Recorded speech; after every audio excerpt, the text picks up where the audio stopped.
This is a quick overview of my robocop. As you can see here, it is a fairly nice machine. I have done touch-up paint on the sides. I've just touched up the black. If you look in spots like over here by his feet, by his toes, you can see it's a little scratched. And up here, there's a little piece by the gun. If you are really picky on the art, same thing on the other side. Just some light touch-ups. This was drilled out at some point in time for a whatever you want to call it, a lockdown bar type thing. Door on here is just fine. It's not the nicest one, but I mean, it works just fine. I printed off some new instruction cards off for these. If you go to pinballboy.com, there's a couple of different options. But these are the ones that I liked. I did a little bit of touch-up paint around the center of the rings here, so like that was like bare wood in the middle underneath it, but other than that I didn't mess with the playfield any. If you were really picky, down here on the laser return on the left is by far the worst spot, but in the center you can see there's Mylar going over the vast majority of this playfield, so like the actual robocop art, which is extremely ugly in my opinion, but the robocop art here is perfect. If you look super close, like there's a tiny little bit of Mylar left over here by Jones and by Godeker up here in the corners, but it's not bad at all. What I have done to this machine, I put LEDs throughout the entire thing. It's in the bottom and in the top. The one exception is I missed the one in the back corner, and I really don't feel like taking it apart to fix that. And I think the three back here might still be original. The original incandescents. Now, on the translite, there's a little tear, not tear, but little scratch, little thing right there, and a little bit up here in that corner. Other than that, I believe the back box looks pretty good. Over here on the playfield, if it was me and I was going to keep this machine long term, which is a decent machine, but I've only got room for one more right now, and that's going to be that torpedo alley that you're going to help me carry downstairs. Let me rephrase that. Move it down a slight hill about 1 story and into my basement. It'll take about 5 minutes. It's not bad. But looking over here, the plastics on this in a few places are chipped. Robocop sign. Let's see. This piece right here is really interesting to me because that is not plastic. This is a piece of metal that somebody has put over here and painted blue on top. On top of that, if you look at it from the side, the ball has hit it repeatedly. So this piece of plastic or this piece of metal right here is notorious in the original ones. If you look at them, they're like all shattered and destroyed.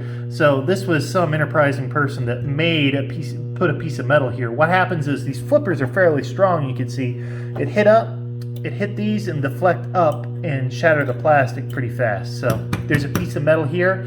The plastics are available. I've seen them on Marco's. I think it's like $180 for a set. They're not cheap, but you can get them. Might want to replace the sticker here and the sign here. I think would come with the plastic set, but you'd have to confirm that. The only unobtainium part on here that's messed up at all, the ramp, if you look right here, is separated a little bit, just over here on the right side, but I don't see how it could get a hard hit in that direction anyways with this nice post here. But the ramps you can't get anymore, so just be careful with that however you can.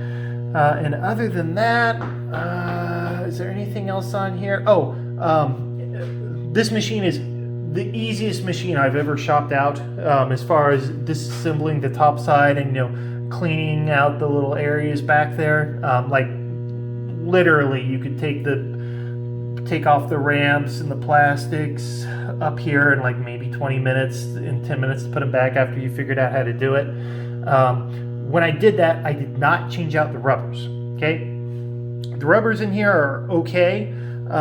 You might want to replace them, especially if you ended up getting plastics and or put in new plastics. But that's it. One last thing. So the lighting on here, the LEDs, the general illumination lighting, that's the stuff that just stays on all the time. So the board in the back, okay, is only powering the left GI string. When I got this machine, the right GI string was out, okay? I did not fix the board. The workaround on that is the left and the right hand side are, I can't hold the camera very well, but you see that red wire right there? I jumped the ground between the two after I put the LEDs in.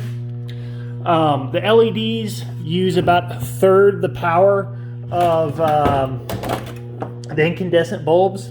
So even though it's got twice the number of lights running off of the left string now, it's only using about 2/3 of the power of one string. So it should never burn out.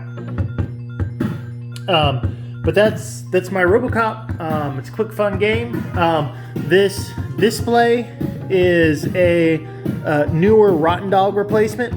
I personally did not put the Rotten Dog display in, but I believe the last person who had it put that in, so it's fairly new, like a year, I'm guessing at the most. But here's a RoboCop. If you want a Camacow game with a good, cool theme and a pinball machine that doesn't cost as much as a good used car, this can't get much better than this.